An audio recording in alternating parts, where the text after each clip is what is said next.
na, tinatanggap ko na. Hahanapin na natin. Yan, ganyan nga, Banchan.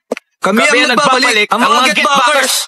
Ang hiling mo, walang tutang tinatanggap namin. Maraming salamat sa inyo. At Banchan,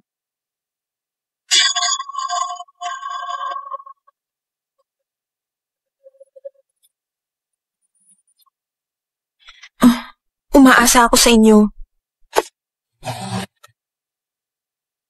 Mahihirapan lang kayo sa gagawin nyo kung may masasangkot na pulis. Wala yon. Basta nandiyan ka natutulong sa amin, Pore. Madali naming mahanap ito. O sige, aakyat muna ako sandali. ipapadala ko na lang sa email ang progress report namin. Bye, ingat ka. Sige, bye!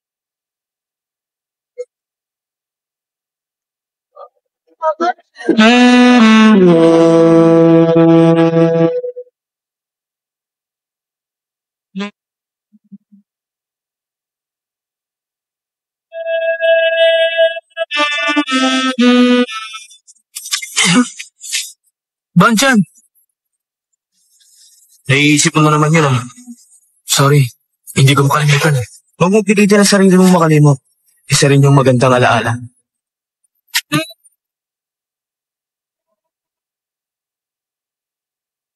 Nasa akin na lahat ng data. Halika na.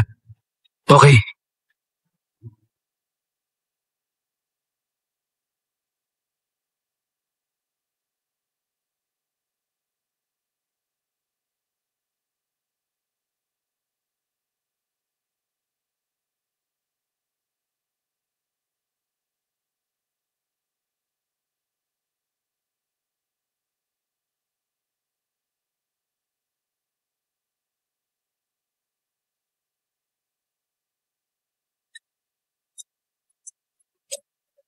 May nakakita sa ginawa ko yun.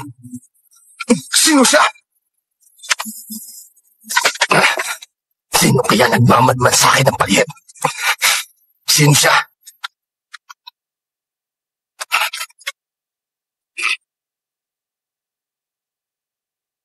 Ang mascot dala siguradong nakuha ng pulis na yon. Malinaw na nakita sa camera na natatakot niyang muka. anong gagawin natin ngayon? Ano pa nga ba? Pupunta tayo sa police station para kunin yun. Okay nga pala itong naisip mo. Ang galing mo. Tama na nga ang dada mo dyan. Hanapin na lang natin yung tao. Ayun. Ayun yung tao. Papasok tayo. Mauna ka na, Gigi. Sige, okay. Nabubuksan ba ito dito sa labas ng bintana? Nakalak yata. Planty tayo. Pizza! Narito na po ang in-order niyo masarap na pizza! Sino umorder dyan?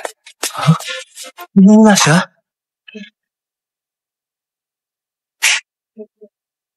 Pag nakain niya na ang may pampurgang pizza, magmamadali yun ang pagpasok dito sa CR. Haharapin natin siya para ibalik niya sa atin ang mascot dad.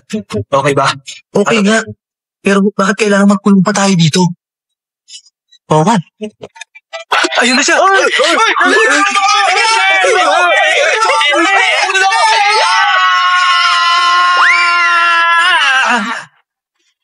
Matatakaw din ang mga pulis, katulad din ninyo.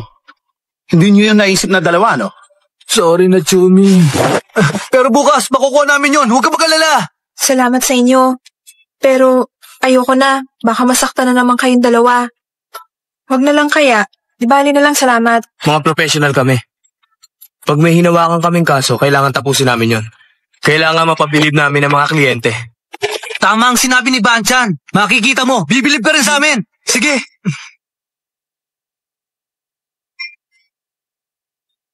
Bilib naman ako sa kanila eh.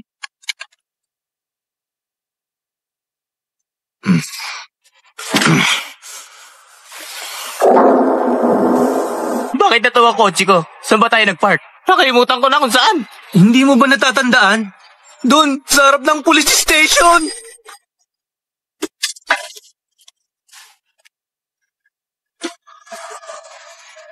Ay, ang cute naman yan. Bigay ba sa iyan ng girlfriend mo, ha? Hindi. Napulot ko lang to. May nakahulog nito eh. Naisip ko nga dadalhin ko lang ngayon to dun sa Lost and Found Department eh. Sige, ako na lang magdadala niyan. Pwede ba? Oo, ito. Aba, ang may-ari nito estudyante ng All Girls St. Saul School.